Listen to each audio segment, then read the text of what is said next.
आज का हमारा थॉट है, अपनी खुशी कभी दूसरों में मत ढूंढो, यह तुम्हें अकेला महसूस कराएगा। इसे अपने भीतर खोजो, तुम अकेले रह जाने पर भी खुश महसूस करोगे। नमस्कार दोस्तों, स्वागत है आपका पॉजिटिव वाइब के साथ। आज का हमारा टॉपिक है कि कर्मा हमें हमेशा हिट करता है। इसी के ऊपर आपको एक ऐसी कहानी बताने वाली हूँ, और ये कहानी नहीं है, ये सच्चाई है, ये हकीकत है कि कर्मा हमेशा हिट करता है। बहुत लोग कहते हैं कि हमें इस पर कोई बिलीव नहीं है, जो उल्टे सी जो कुछ नास्तिक होते हैं, हम भगवान को नहीं मानते, ऐसा कुछ भी नहीं होता, बस अपने मतलब के लिए जीते हैं, दूसरों को परेशान करते हैं केवल खुद के लिए, खुद के लालच की वजह से, या खुद का प्रॉफिट हो दूसरा भाड़ में जाए। आप यकीन करें ना करें, आप इसको माने या ना माने, आप भगवान से डरें ना डरें, लेकिन कर्मा से आपको डरना ही पड़ता है। गीता में भी कहा गया है कि आपके कर्मा हमेशा लौटते हैं, अच्छे और बुरे।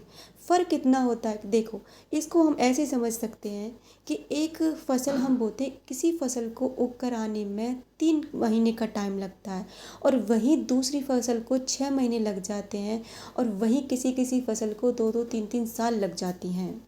जो मैं अभी आपको बताने वाली हूँ, उस व्यक्ति ने अपनी इस कहानी को गूगल पर शेयर किया। मैंने वहाँ से इसको पढ़ा, और उन्होंने कहा कि ये कहानी मैंने इसलिए यहाँ डाली कि लोगों को बिलीव हो कि वाकई में कर्मा रिटर्न होते हैं।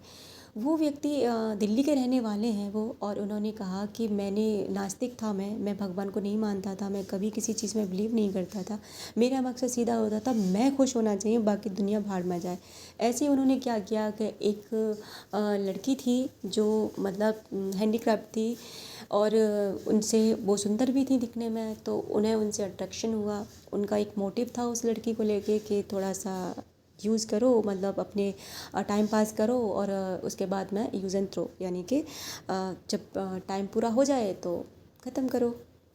लेकिन वो लड़की उधर से बहुत ज़्यादा सीरियस थी, और उस लड़की को पूरी तरह से ये था कि ये इनसे शादी कर लेंगे। कुछ इंटीमेट भी उसके साथ में हुए, काफ़ी जो उनका मन किया उसने उनके साथ में वही किया। उसके बाद में क्या होता है कि धीरे धीरे जब वो लड़की शादी का प्रेशर बनाने लगी कि अब टाइम हो गया है, आपको मुझसे शादी कर लेनी चाहिए, तो ये धीरे धीरे उनसे दूरी बनाने लगे, क्योंकि इन्हें इनका मोटिव सीधा सा था, इन्हें उनसे शादी नहीं करनी थी, उन्हें तो केवल उनकी लाइफ में ऐसे ही जाना था। फिर एक दिन इन्होंने डायरेक्टली उनसे बोल दिया कि मुझे तुमसे शादी नहीं करनी और मुझसे दूर चले जाओ। तो उस लड़की को बहुत डिप्रेशन हुआ, वो बहुत डिप्रेशन में चली गई। इतनी डिप्रेशन हो गई कि उनकी दवाइयाँ तक चली नहीं गई, बेड पे चली गई। और आखिर में उन्होंने इनको बहुत कहा कि प्लीज़ मेरे साथ ऐसा मत करो, मैं क्या करूँगी, मैं कहाँ जाऊँगी। लेकिन इन्होंने कहा कि मेरा सीधा सा फंडा था कि भाई मेरे को शादी नहीं करनी। तो उन लड़की ने सुसाइड कर लिया, और उन्होंने ये बद्दुआ भी दी थी कि जो तुम मेरे साथ कर रहे हो ना, ये तुम्हारे साथ भी होगा, और बदला ज़रूर होगा।